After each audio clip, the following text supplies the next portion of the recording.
En este caso, pero nos toca ver las fundaciones superficiales. Quiero preguntarles primero, antes que nada, si es que, a ver, ¿qué han avanzado en la anterior materia? Creo que han visto suelos uno y suelos 2, o es que han tenido alguna fundación.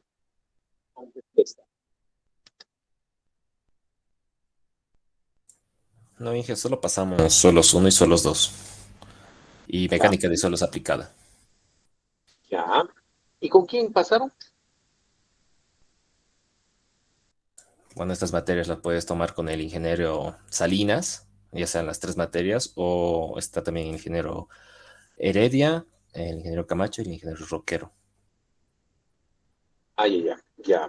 El ingeniero Rodríguez también está dando la fundación, bueno, mecánica de suelos uno y 2.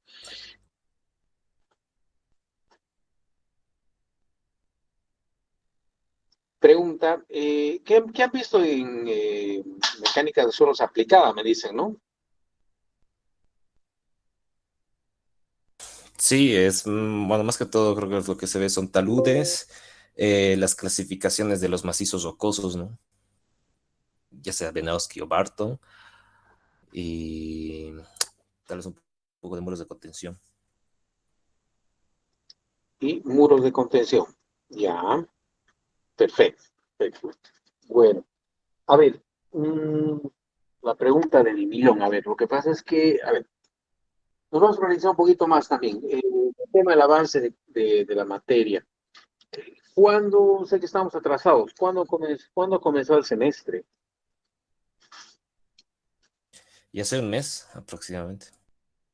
Hace un mes aproximadamente. Ya. ¿Y hasta cuándo es el semestre?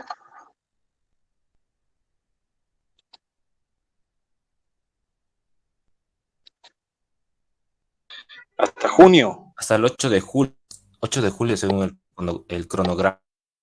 8 de julio.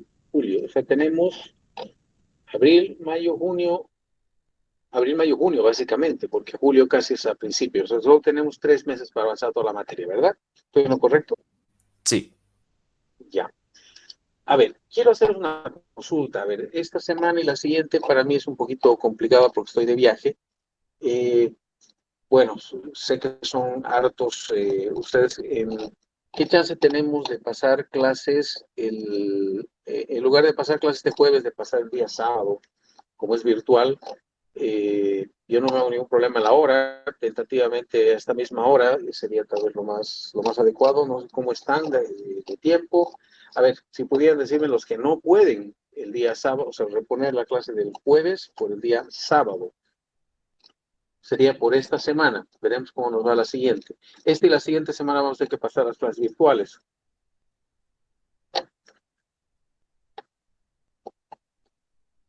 Sí, está bien. Está bien. sí. Bueno, Sí, está bien. alguien que no pueda.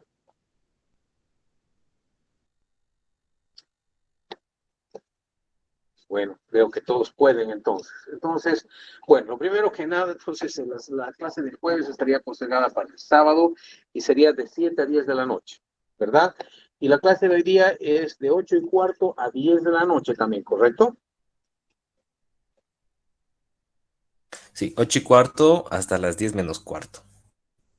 A 10 menos cuarto, ya. Y la del jueves también es, bueno, la del jueves es de 7 a 10 menos cuarto también.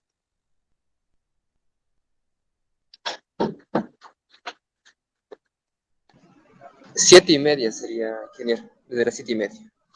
Desde las 7:30, ¿ok?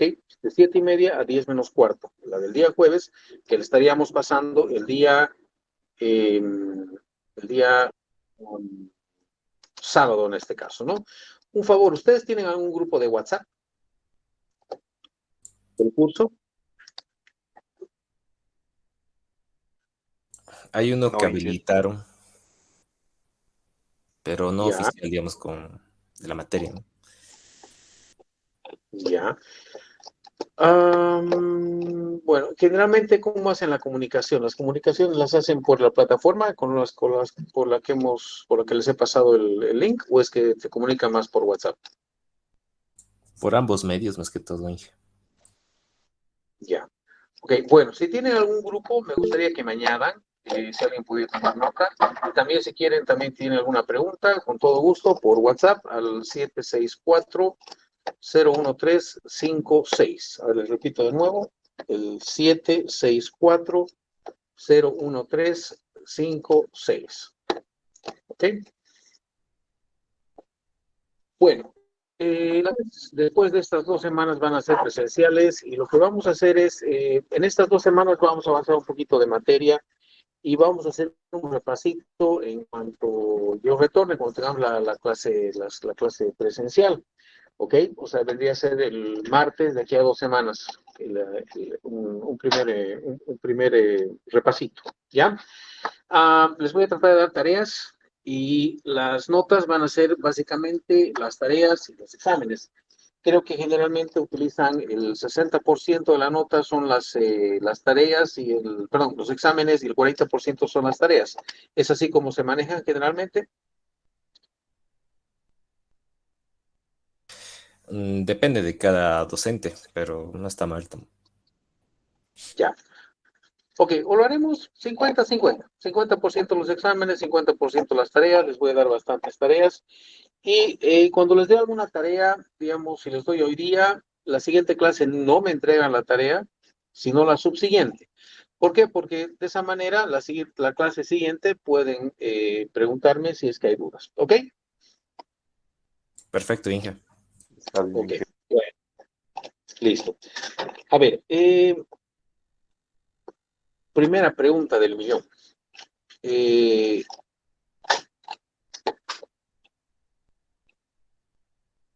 ¿Han entendido suelos?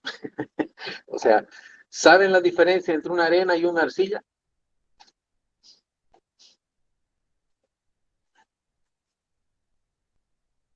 Mm, Sí, Inge, bueno, los conceptos están ahí más o menos. Ya. A ver, les hago una consulta, por ejemplo. Han visto clasificación de suelos, ¿verdad? Digamos, tienen una arcilla, una grava arcillosa. ¿Eso es arena o es arcilla? No lo estoy tomando examen, quiero tratar de entender para ver cómo enfoco el curso.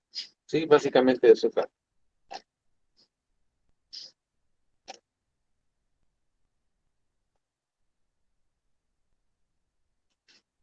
¿Alguien? A ver, esta primera clase no vamos a avanzar tanto, más que todo quería un poco, bueno, vamos a avanzar un poquito, ¿sí? Les voy a pasar las presentaciones que hagamos, se las voy a pasar por el link, el mismo link por el cual les he pasado por la plataforma, por donde les he pasado el link. Entonces, por ahí les voy a pasar también la presentación que vamos a hacer hoy día, ¿ok? Pero, a ver, vamos a tratar de aclarar un poco lo que es una arena y lo que es una arcilla en lo que va del curso. Eh, me- bueno, es algo muy, muy importante. Y, a ver, vamos a empezar a hablar un poco. A ver, voy a compartir mi pantalla. A ver, sigue entrando. No quisiera avanzar en materia mientras entran. ¿Cuántos somos más o menos en el curso? En el Classroom estamos como unos 115. 115. Guay, bastantes. Ya, ok. Mm, ya. Tenemos aulas asignadas, ¿no? Lo que pasa es que no me han avisado cuál es el aula. Si alguien me puede pasar por WhatsApp, le agradezco, o si me añaden al grupo y me avisan en qué aulas tenemos clases para pasar las siguientes semanas. ¿Ok? Está bien, A Inge. ver.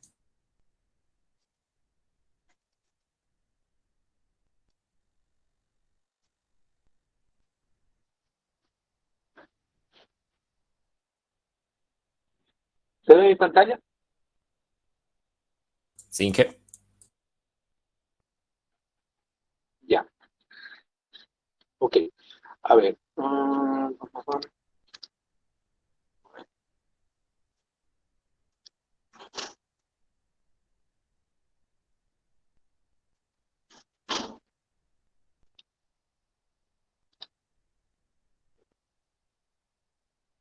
Bueno, me han dicho que no es el, bueno, no han visto ningún tipo de fundaciones, pero sí han visto muros de contención, sí han visto muros de contención, de una u otra manera han visto lo que es una fundación, ¿no?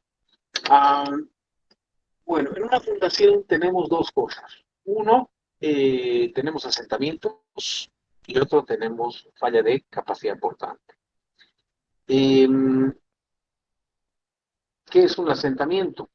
Un asentamiento es un hundimiento del suelo. ¿Y por qué se hunde el suelo? ¿Sí? Bueno, porque es compresible, en primer lugar. Me dices que se está viendo la pantalla, ¿verdad? Sí se ve, Inge. Ya. Bueno, se asienta el suelo porque es compresible. Fíjense que hay una casita, por ejemplo, y resulta que, bueno, ustedes han hecho un estudio de suelos, han pasado suelos uno, han pasado suelos 2, saben determinar las propiedades del suelo, pero resulta que hacen una perforación acá, a este lado de la casa o al centro, y no hacen en este otro extremo donde el suelo es un poco más débil, por ejemplo. Entonces, ¿qué va a pasar? Se va a sentar más el lado derecho que el lado izquierdo de la casa, y esto va a producir unas grietas, ¿no? Y esas grietas pues pueden ser estructurales y pueden dañar la estructura, ¿no? ¿Qué puede pasar también? Fíjense, aquí tenemos un pórtico, ¿sí? ¿Han pasado estructuras hiperestáticas, tal vez? Sin que. ¿Sí? Ok. Bueno, entonces ya saben manejar la matriz de rigidez, etcétera. Entonces, fíjense aquí el piso lo representan con una cuadrícula, ¿no? Y en la figura B, en la del centro, fíjense que la cuadrícula se ha hundido en la parte central y en las partes laterales, a la izquierda y a la derecha, se ha mantenido alta. Básicamente se ha hundido uniformemente todo el edificio, ¿sí? A eso se le llama un asentamiento uniforme. Mientras que al de la izquierda, y en el de la izquierda no hay asentamiento, ¿no es cierto? Ah, y en la derecha tenemos un asentamiento diferencial, ¿sí? No sé si han visto la prueba del odómetro.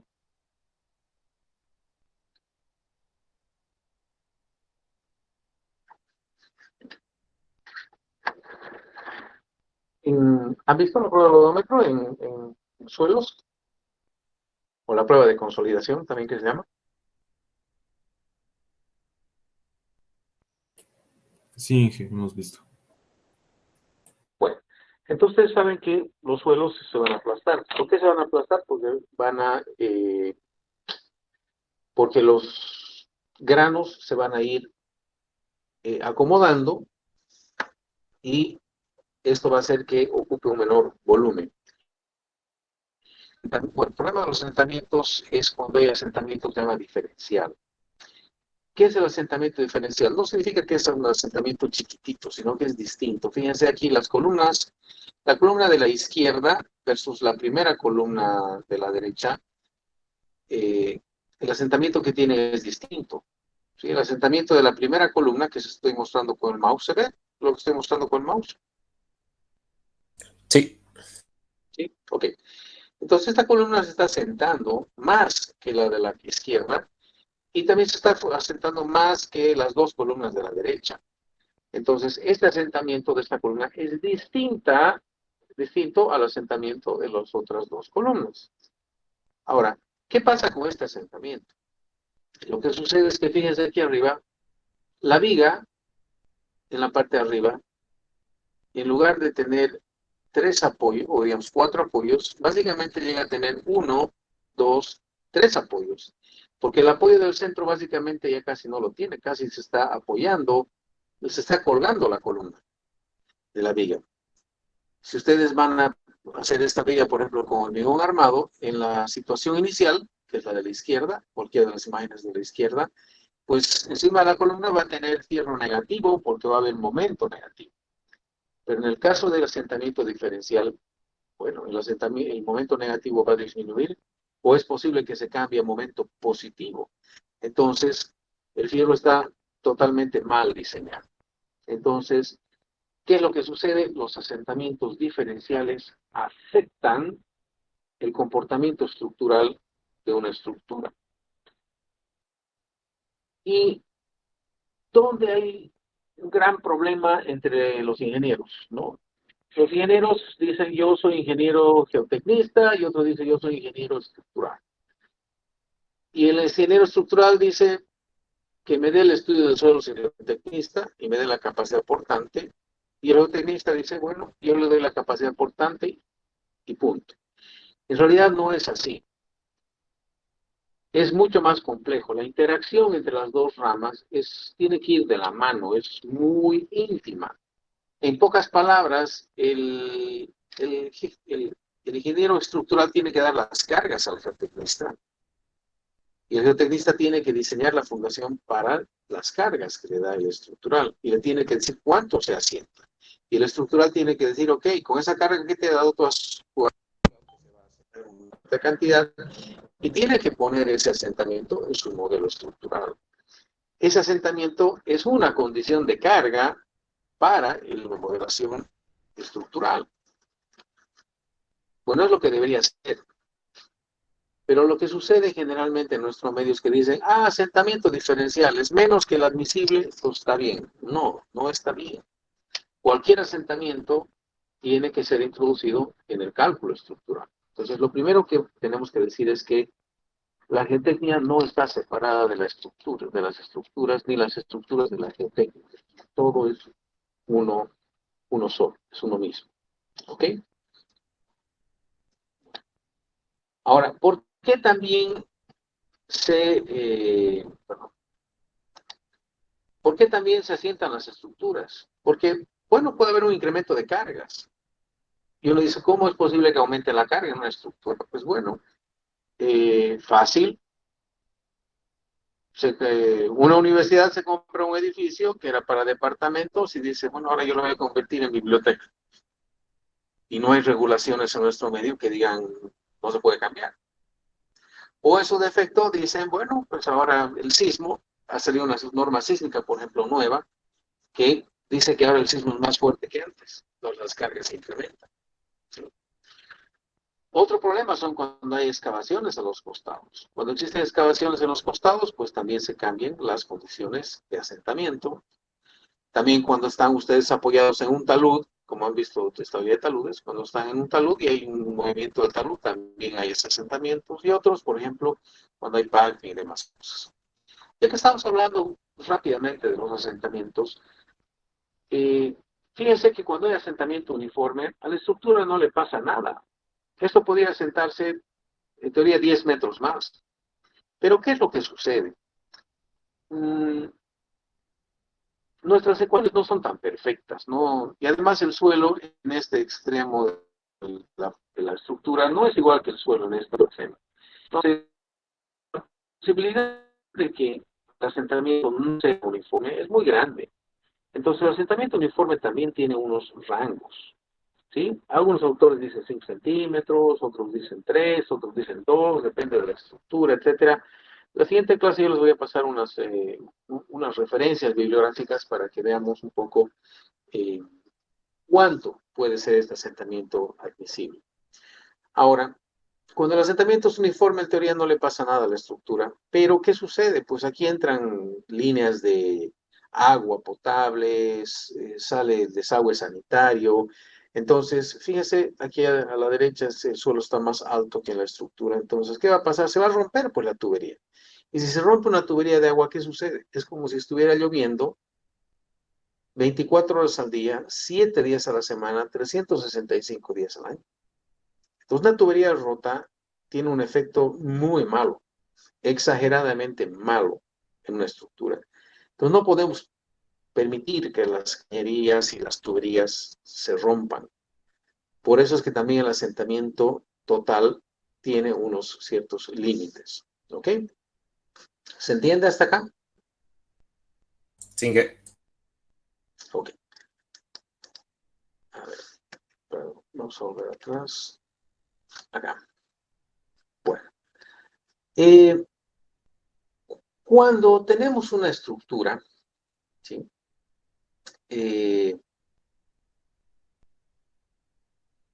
Un muro grande o un edificio, este edificio va a generar una carga y va a generar una presión que se llama sigma, ¿sí?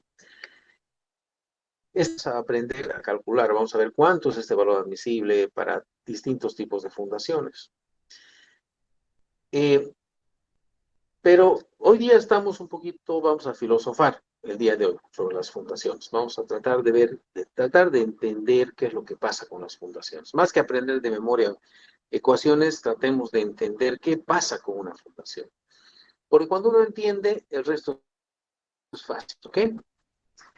Bueno, resulta que esta fundación va a afectar a una cierta, vamos, digamos, está en un suelo y tenemos un estrato, digamos, arcilloso, luego un arenoso, arcilloso débil, un manto que es blando de arcilla, y después tenemos otra vez un poco de arena.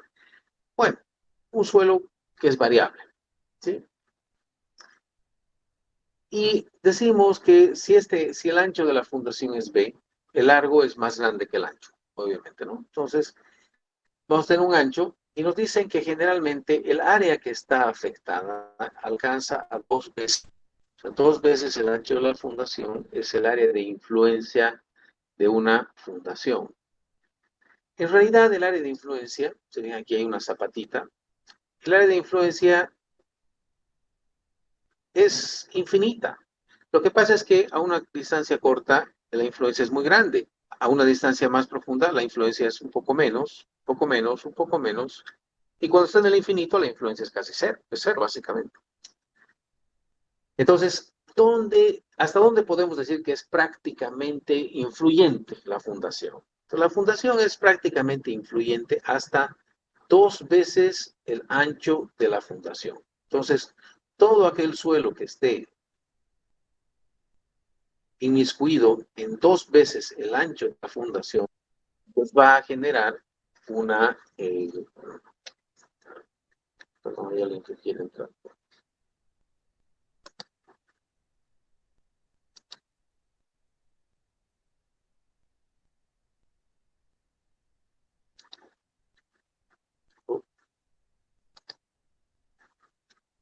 Entonces, y el suelo que está hasta 2 veces el ancho de la fundación, por debajo de la fundación, es un suelo que va a, eh,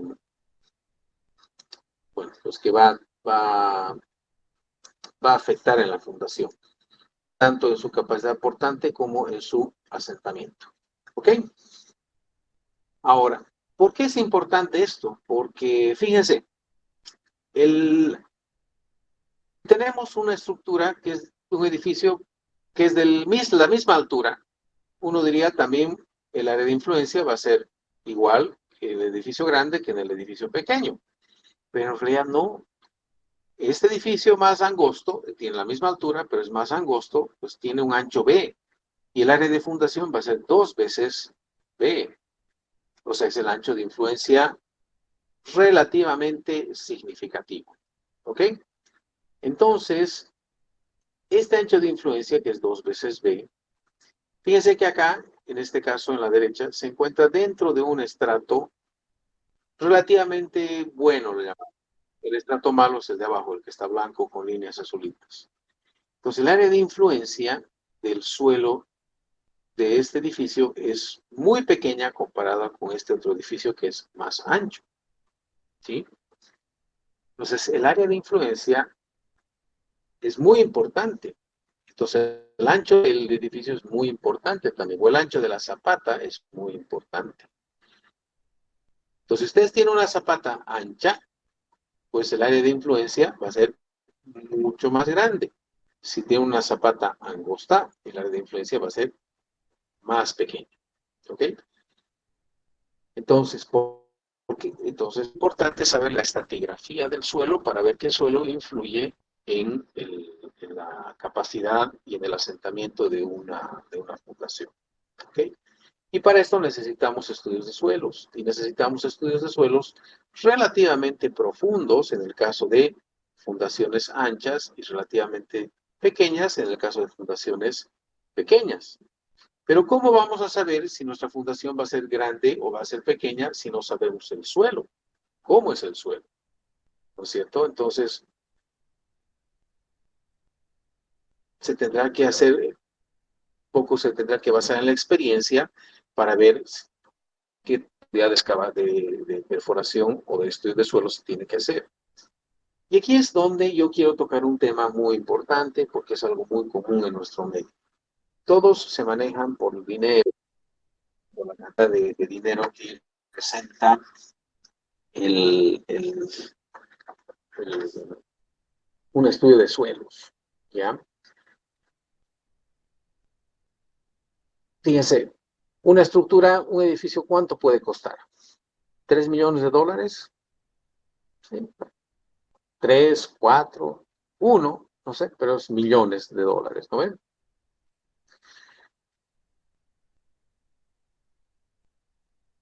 Y nosotros lo fabricamos al edificio. Hacemos el hormigón. El hormigón lo hacemos con piedra, con grava, con arena, con cemento y controlamos, hacemos un súper control de calidad, etcétera, etcétera. Y gastamos bastante dinero en eso, ¿sí? ¿Para qué decir los baños? Puta, los baños son carísimos, ¿no ven? Las chapas. Y cuando ven al suelo, el suelo nosotros no lo fabricamos, el suelo está ahí, nos los han regalado. Pero por lo menos que tenemos que hacer es investigarlo bien. No lo vamos a fabricar, está ahí, pero tenemos que entenderlo, tenemos que usarlo y lo menos que tenemos que hacer es realmente hacer un buen estudio de suelos. Pero cuando alguien dice, ¿sabe qué? Pucha, el estudio de suelos va a costar $30,000. Levan el grito al cielo. Fíjense, gastan $1,000,000 o 5 o 4 millones de dólares en la superestructura y no quieren gastar $30,000 en un estudio de suelos. Entonces buscan a alguien, a otro ingeniero que les haga por un menor precio. Bueno, de 30,000 supongo que llegarán a 25,000 días. Pero resulta que encuentran a alguien que se los hace en 2,000 bolivianos. O en 2,000 bolivianos o $500. ¿Y qué hacen? Hacen una perforación de apenas 6 metros, 6 metritos, cuando a veces el ancho de fundación es 30 metros. Entonces, de nada sirven los 6 metros frente a los 30 metros. Es más, después de esos 6 metros los excavan y se vuelve la fundación del edificio y uno queda sin estudio de suelos.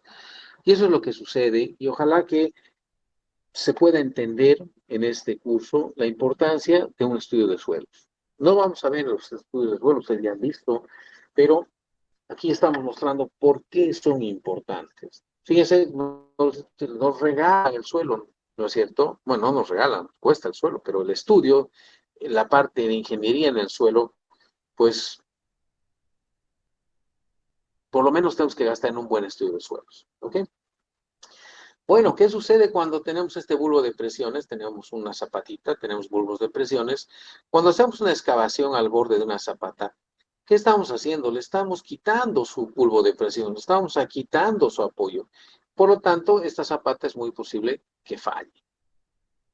¿No es cierto? Por eso es muy importante cuando vayamos a excavar al lado de una estructura existente, tenemos que tener cuidado para no generar problemas. Entonces, las excavaciones vecinas también nos generan problemas de estabilidad. Otros problemas son, por ejemplo, el suelo.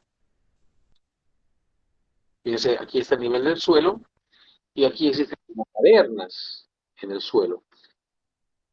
¿Por qué se generan estas cavernas? Estas cavernas se generan porque los suelos a veces se lavan. ¿Y cómo sucede eso? Pues eso sucede en algunos tipos de suelos, como ser los suelos colapsables. Hay suelos que, la paz por ellos, se van disolviendo y se van lavando y van generando como cavernas. ¿Y dónde sucede eso? Eso sucede, por ejemplo, en toda esta zona del Cochabamba, en toda la zona del aeropuerto, por ejemplo. ¿Ya? Entonces, en esa zona, por ejemplo, ocurre eso. Se va lavando el suelo. ¿Ok? ¿Y qué hace uno cuando quiere arreglar el suelo? Dice, le voy a compactar arribita, le voy a poner un súper material con harta piedra y lo voy a compactar. Entonces uno dice, el ancho de mi fundación es B, perdón, aquí no se ve muy clarito, se lo pueden arreglar. Les voy a pasar esta presentación, por favor, hasta el día sábado. La verdad es que hoy he tenido un poco de complicaciones con mi computadora. ¿Ya? Entonces, este es el ancho B de la fundación. Si vemos aquí arriba, el área de influencia es 2 veces B, o sea, es grande, ¿no es cierto? Aquí en esta gráfica, ¿se está escuchando? ¿Y se está viendo, por favor? Una confirmación. Sí se ve y se escucha, Inge. Ok. Si tienen alguna pregunta, por favor, me tienen que parar. Si no se escucha, por favor, me tienen que decir también. Y si pierden la señal, por favor, llámeme por WhatsApp insistentemente para que no esté hablando al cuento. ¿Ok? Pues bueno, entonces, en esta fundación que se ve con este color plomo, como de hormigón, digamos, que tiene un ancho B, el área de influencia es 2BC, o sea, hasta aquí abajo. Digamos que sea 10 metros este ancho, por decir algo, una losa de fundación. Su área de influencia es 20, 2 veces 10 es 20. Y nosotros decimos, yo le voy a rellenar 2 metros de un material buenísimo, lleno de piedra, todo, y creemos que con esto vamos a arreglar la capacidad portante. Ayuda, pero no ayuda mucho. Fíjense que si ustedes tienen 2 metros de relleno buenísimo, le llamaremos, 2 metros versus 20, pues ese solamente es el 10%.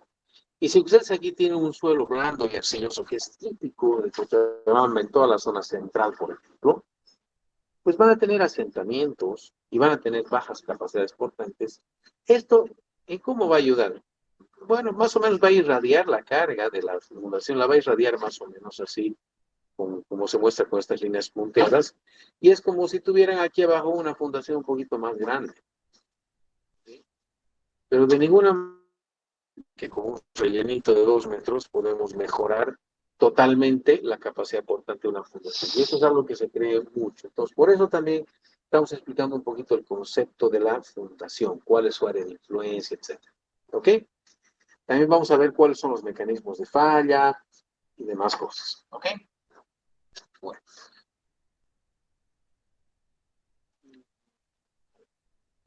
Hay otros tipos de fundaciones que son las fundaciones que no vamos a ver en esta materia, pero vamos a mencionar. Cuando las cargas son demasiado grandes y los suelos, aunque sean muy buenos, no van a aguantar cargas muy grandes. O cuando los suelos son muy malos, bueno, no aguantan mucha carga. Entonces, en ese caso se utilizan fundaciones profundas. Las fundaciones profundas son como unas columnas que se clavan o se perforan en el suelo y se rellenan de hormigón. Y estas fundaciones profundas se llaman pilotes, hincados, pilotes vaciados, etcétera. Este es otro tema de charla que van a ver en Fundaciones 2, pero estamos mencionando un poquito para ver todo el espectro de fundaciones que nosotros podemos tener en fundaciones. ¿Ok? A ver, me voy a pasar de presentación. A ver, ¿hay alguna pregunta hasta el momento?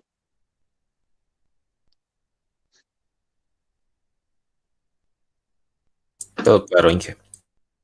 Todo claro. La clase de hoy también es hasta ¿cómo se llama? Hasta las 10 menos cuarto, ¿verdad? Sí. Ya.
Inge, no se escucha, no se ve su pantalla tampoco.